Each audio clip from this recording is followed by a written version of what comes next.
Hey guys, so you have got an IMO group that's just sitting there. Maybe it's old, maybe no one's active anymore, and you're ready to delete it for good.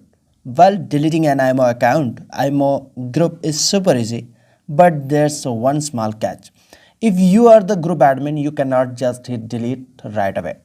Here's what you need to do. But before deleting IMO group, I request all of you please do subscribe and hit the bell icon for more technical videos. Open your IMO app and go to the chat section. Find the group you want to remove and open it. At the top, tap on group name. This will take you to the group info page. Now, if you are the admin, you need to remove every member from the group one by one. Once you removed everyone, group members, scroll down and tap leave group. And that's it, your IMO group is officially deleted.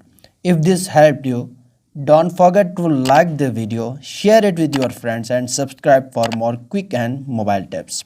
See you in the next video. Goodbye.